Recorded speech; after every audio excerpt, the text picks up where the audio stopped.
Rites of Passage, a three-part journey by Patti Ali. Part 1. She stands before him, proudly humble. Memories of mother's milk, a fleeting instant on childlike lips. Averting eyes of blatant beauty, dark-lashed, earth-brown and almond-shaped. From his elderly, lustfully wheezing gaze.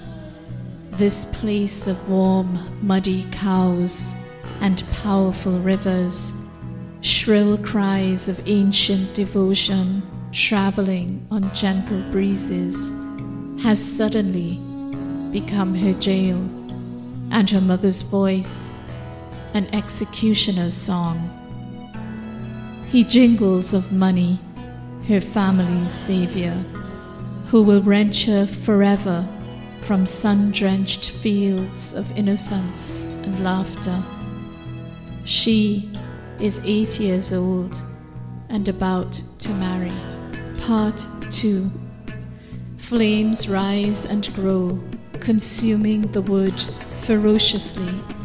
She feels the heat through the thin material that rubs one last time against her cringing flesh. She watches his age-old body through the folds of cloth and billows of bittersweet smoke as flames leap and work their way insidiously, reaching for her. With pounding heart, seized with terror, zombie-like, she's led to the pyre and submits screaming to an agony of tradition. She's 23 and about to die. Part 3.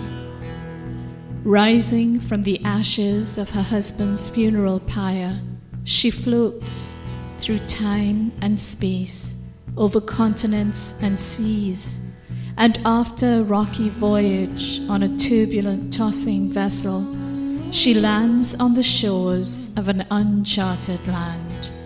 Through cane and pain she dances, her body the epitome of woman, the pinnacle of motherhood, hips that sway in a timeless dance of light, hips that house the children slumbering peacefully in her ample curves. She dances to the island thump of a drum called the tassa. This land feeds her new food, strokes her tumbling cascade of black hair with the softest of fragrant tropical breezes, and introduces her to another whose hair is not like hers, and another whose eyes are not like hers, and another whose skin is not like hers. Her elders frown as she gambles playfully with the others, but they cannot stop her now.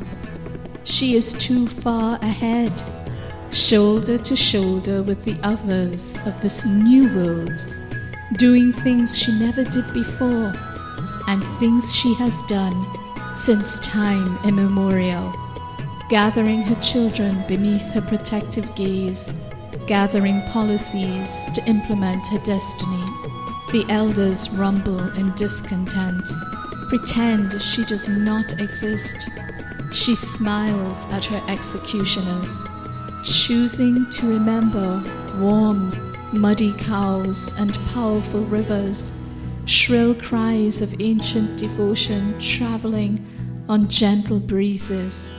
She reaches within for what was born centuries ago in ancestors who bled and struggled, loved and lived, and breathes a prayer of gratitude for these timeless gifts she will pass on to her children, born in this land that celebrates the shimmer of her tears in the light of the sun and illumines her brightly bejeweled figure poised on the threshold of discovery.